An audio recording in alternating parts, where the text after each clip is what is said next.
1. The invisible city. Have you ever paused in the middle of a noisy day and asked yourself, where do I truly belong? Perhaps we live among crowded streets, surrounded by countless passing faces, yet still feel lost, like a wanderer standing outside the world. And yet Epictetus, the slave who became a philosopher, once said, each human being is a member of the great city of gods and people. A simple statement, yet within it lies a vast vision of the universe. That a human being is not a lonely creature, but a part of a sacred order, where all souls are connected by reason and by a shared essence. If we look closely, we'll see no one is ever truly separate. Amid the seemingly infinite distances between one person and another, between ourselves and the universe, there exists an invisible thread binding all things together. That thread is logos, the universal reason, the flame that the Stoics believed the divine had lit within every soul. So, if each person is a citizen of that great city, then what are our responsibilities, our place, and our purpose within this city of gods and people? Are we living as worthy citizens, or merely as wanderers lost within our own world? Let us pause and listen, to seek that answer not outside, but within the stillness of our soul, where we can touch the most sacred part of ourselves. 2. The city of gods and people. To Epictetus, the city he spoke of was not made of paved streets or marble walls, but of cosmopolis, the city of the universe, a place without borders, without rulers or slaves, where every soul is a citizen of the same divine order. In the Stoic view, the divine does not dwell in some distant heaven. It manifests in the order of nature, in the law of the cosmos, and within logos, the common reason shared by all rational beings. Thus, when Epictetus said that humans are members of the city of gods and people, he meant that we do not merely live in this world, we belong to it. Each person is a piece of a vast whole. The farmer who tills the soil, the teacher who shares knowledge, the artist who paints, the philosopher who reflects, all contribute to the harmony of the cosmic city. No one is insignificant, and no one is apart from the totality. Yet, paradoxically, the more humanity advances, the lonelier we become. We build walls of individuality, ambition, and possession. We forget that the world does not revolve around us, and when we live only for ourselves, we lose what Stoicism calls oikeiosis, the natural sense of belonging to the community, to humankind, and to the divine. Epictetus once taught, when you eat, do not think only of feeding yourself, but of maintaining your body to serve the work of a citizen of the universe.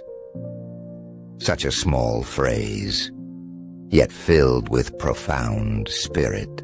A citizen of the universe does not live for pleasure or selfishness, but to preserve the harmony of the whole. He eats to have the strength to do what is right, sleeps to awaken with clarity, and acts not for himself, but for the order he belongs to. Seen in that light, even the most ordinary things become sacred. Our daily work, humble or grand, is part of the great symphony of the universe. A kind word, a patient gesture, a brave choice. Each is a small note contributing to the harmony of the cosmopolis. And that is how a Stoic lives. While the world chases power, fame, and pleasure, the Stoic quietly fulfills his role in the city of gods and people. He understands. The universe is our home, and humanity is our family. Part 3. Humanity and the duty of a citizen of the universe, to be a citizen of the universe. It sounds grand, but to the Stoics, it is not a title to boast of, but a duty to embody. Epictetus once said, "If we claim to be citizens of the world, then we must live as part of the world, not as strangers among humankind." The Stoic vision is clear. Human beings are not born to live in isolation. We exist in relationships, with others, with nature, and with the divine. A flower cannot bloom when cut from its stem, just as a soul cannot flourish when severed from the rest of creation. And yet how often do we forget that we are part of that whole? When we are angry, when we envy, when we compete or tear others down, we rebel against the very city we belong to. The Stoic knows that every act against reason is a fracture in the harmony of the cosmos, and our task, as citizens of the universe, is to preserve that harmony through reason, kindness, and awareness. Marcus Aurelius, Epictetus's spiritual heir, wrote in Meditations, "What is good for the hive is good for the bee." That single line carries the truth of both a philosopher and a ruler. We cannot live happily when the world around us is breaking. We cannot find true peace if our hearts know only I and forget we. To be a citizen of the universe means not only to have the right to live, but to have the responsibility to contribute to the order of all things, not through grand acts or noble speeches, but through the quiet discipline of daily virtue. To live with honesty, speak truth, act rightly, and treat others with kindness. Epictetus advised his students, "Do not say that you are a citizen of Athens or Rome. Say that you are a citizen of the world." It was not a rejection of homeland, but a reminder that the human soul should not be confined by borders or prejudice. We may be born in different lands, speak different tongues, bear different names, yet we all share one essence: reason, compassion, and the longing for goodness. When we understand this, we stop seeing others as strangers. We begin to recognize ourselves in the eyes of those before us, no matter where they come from, and in that moment, the wall between human and human falls. All that remains is the resonance of souls, living together in the city of gods and people. For, living as a citizen of the universe, in this modern world, where everything seems to move faster than our minds can follow, Epictetus's teaching rings softly yet deeply. Remember, a human being does not live apart, but as a part of the universe. To live as a citizen of the universe is first to be mindful in every small action, not only when we meditate or read philosophy, but in ordinary moments, when we speak, work, or listen to others. Each thought, each word, each action is a brick in building that sacred city Epictetus spoke of. You may ask, but in such a competitive and noisy society, how can we keep that spirit alive? The Stoic answer is not to withdraw from the world, but to be present within it. They teach us to act as part of the whole, with reason, with kindness, with the spirit of service. If a farmer works the soil quietly, yet sincerely, for the good of others, he lives as a citizen of the universe. If an artist creates not for fame, but to illuminate hearts, she too serves the sacred order. For in this cosmos, no act is small when done with understanding and goodwill. Epictetus once said, "Remember, you were born to serve something greater than yourself." That statement is a map for our times. We live in an age that glorifies the self and forgets the collective. The Stoic does not deny the self, but places it correctly, not at the center, but as part of a greater order. To live as a citizen of the universe is also to accept life's changes with calm. When hardship comes, do not curse. When success comes, do not boast. For one who knows he is but a small part of the whole will not be swept away by extremes of emotion. He understands that every joy and every sorrow is the natural movement of the cosmos, and his only task is to play his role well, then quietly let go. The Stoic sees life as a play directed by the divine. If fate gives him the role of the poor, he plays it with dignity. If it gives him the role of the powerful, he plays it with humility.